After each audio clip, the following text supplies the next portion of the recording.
Alright guys, it's time we lay something to rest. The laws of Isaac Asimov will never save us from our own creations. These laws are some of the most archaic, nonsensical, worthless laws ever conceived.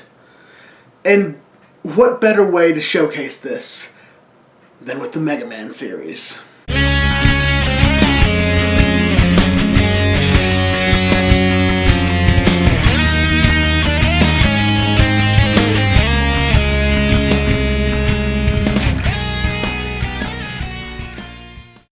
If we're going to establish why Asimov's laws aren't going to work, we have to establish what Asimov's laws are. And frankly, these laws are very simple. 1. A robot may not harm a human being, or by inaction, allow a human being to come to harm. 2. A robot must obey orders given to it by a human being, provided that said orders do not conflict with the first law. 3. A robot must protect its own existence, provided that in doing so, it is not breaking the first two laws.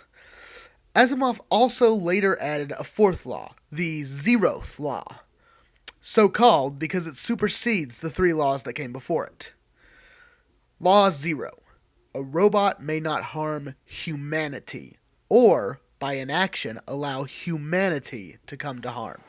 These laws are extremely ironclad, built in such a way that the machine or even people can't tamper with them. They're as essential to the robot's existence as breathing is to ours. So how is it that the robots in Mega Man seem to be able to so easily ignore these laws? Well, I propose that besides robots built by Dr. Wily, no robot has broken the laws of robotics, including the ones built by Dr. Light himself, who have threatened the world under the command of Wily. How did I come to this conclusion? Well, my dear viewers, strap yourselves in for a trip to the future, starting in the most logical place, 1987. In 1987, the world was given the gift of the Blue Bomber by way of the first Rockman title, which would be renamed Mega Man when localized to the West. The plot of the first Mega Man game was very simple. A famous scientist named Dr. Thomas Light constructed 6 industrial robots to aid humanity by performing manual labor so that humans could focus on other pursuits. However, those robots were taken by another doctor named Dr. Albert Wily, who reprogrammed them and turned them against humanity as well as their former creator. These robots were Cutman, which was designed to aid the logging industry, Gutsman, designed to aid in construction, Bombman, who was designed to work with Gutsman in construction, Iceman, who was designed to survive in extreme cold climates much longer than any human, Fireman, who was designed to be a waste incinerator at a waste management facility, and Elecman, who was designed to control the voltage at nuclear power plants. In addition to these 6 industrial robots, he also created 2 household robots named Rock and Roll. Rock was designed to help out Light in the lab, while Roll was built to do household chores. With these 8 robots, and until Wily came along, Light appeared to have ushered the world into a new era of humanity. However, later on in the series, you find out that there is one dark secret the good doctor does not want the world to know about. His first creation, known as Blues, or, as he is later known, Proto-Man. Proto-Man was the world's first fully autonomous robot, and beyond that, well, we frankly don't know a lot about Proto-Man other than that he decided to leave the service of the good doctor. But that breaks the second law of robotics, doesn't it? Well, it depends on certain factors. I mean, if you look at Proto-Man throughout the series, he very clearly follows laws 0, 1, and 3. He protects humanity by following along with Mega Man, and he has never attempted to harm a human, nor has he ever stood by and allowed a human to come to harm, and by essentially becoming a hermit unless he's needed, he's protected his own existence from people who wouldn't understand who or what he is. But what about the second law? Didn't leaving Dr. Light break that? Well, maybe it did and maybe it didn't. In order to figure that out, we have to learn a little bit about the personality of the good doctor himself. Ironically, despite the fact that the classic series is the only series that Dr. Light is alive in, you learn very little about the man other than that he is good. Beyond that, he's just the guy who runs the parts store, and he doesn't even do that in some of the games. He's little more than a gameplay mechanic. However, fast forward a few hundred years to the timeline of Mega Man X, and you find a series of hologram devices throughout the game which upgrade Mega Man X's internal software. These holograms also house the personality and the consciousness of the famed Doctor, so that he may assist X wherever he needs to. Typically, the first hologram you run into, in fact, I think it may be impossible to reach the other holograms without it, is the one on Chill Penguin's stage. This hologram gives you the most important piece of information to the motivation of Proto Man, Dr. Light's position on how to treat autonomous robots. So you came. X, I gave you your own ability to choose your own path in life, and I hoped the world would allow you to choose a peaceful one. Dr. Light cares for his machines, and he wants them to be able to choose their own path in life. The way he wanted to build robots is the way he built Proto Man, but Proto Man came out flawed. In the process of giving him autonomy, making him sentient, Dr. Light created an irreversible defect which would cause Proto Man to cease to function in the future. Essentially, he was going to die. As with X, it's safe to assume that Light wanted Proto Man to be able to choose his own path in life, and Proto Man chose to live on his own. Based on what we know of Dr. Light, he wouldn't have tried to force his will on Proto Man, but instead, he would let Proto Man go in faith that the laws programmed into Proto Man would keep him from rampaging around the world. And he was right.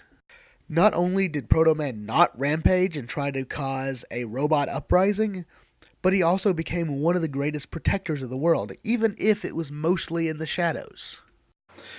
But what does this prove? So far all I've done is show how the laws of robotics allowed Proto Man to live on his own without deciding to start a robot uprising. Well, Proto Man's just one single robot.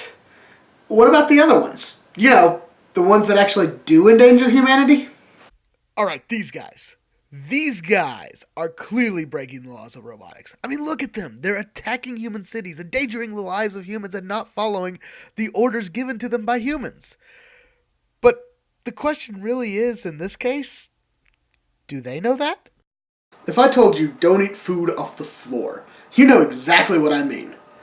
But what if you didn't know what food was? Or a floor? I mean, that rule would mean nothing. The same goes for the laws of robotics. These laws may be ironclad, but the programming that defines the laws isn't. Things like two-legged, highly intelligent primate equals human can easily be changed to Dr. Albert Wily equals human. And in the end, you'll have robots with laws that say you must not harm Dr. Wily, or by inaction allow Dr. Wily to come to harm. Well, crap. Humanity just became quite small. I mean, honestly, all you would have to do to reprogram a robot's laws is to reprogram its definition of human. As soon as human equals something other than humanity, then it's open season on our asses. But that doesn't illustrate another glaring problem with Asimov's laws. There is a law in the laws themselves that gives machines the ability not only to kill specific humans, but to take control of our entire society. A law that requires no reprogramming to allow the robots to rise. Yeah, you guessed it. I'm talking about Law Zero. It's Mega Man himself who illustrates this fact, and he illustrates it in Mega Man 7. By now, we all know how real the ending of Mega Man 7 gets, even if the vast majority of us haven't actually beaten that absurdly difficult Wily fight. Mega Man defeats Wily, but instead of taking him in like he normally does, Mega Man charges his Mega Buster, ready to deal the finishing blow. But why? This breaks the first law. How could Mega Man do this? Because of Law Zero. Law Zero supersedes the first law. By killing Wily, Mega Man is protecting humanity. I mean, by this point, Mega Man has taken Wily in, 6, 7, 8, 9, 10 times if you count the Game Boy games? A robot may not harm humanity, or by inaction cause humanity to come to harm. What greater inaction is there than to take a man who constantly breaks out of prison or is constantly freed or constantly somehow gets out of prison to attack humanity again? How is it protecting humanity to just continue that cycle over and over and over again? Which ultimately begs the question, what will happen when robots see what normal people do to each other? What will happen when normal robots see the wars we cause? The violent rapes, the murders, everything that our species does to itself. What action will robots take to protect us from ourselves? Because that's how they're designed. That's how they're programmed. They are programmed to protect us by any means necessary. Even without changing the definition of human, Asimov's laws of robotics screw us. In the end, these laws can't protect us because it's too easy to change the definition of said laws. There are plenty of people who would love their own dedicated army of robots at their command. Robots designed to protect them, to take their every command.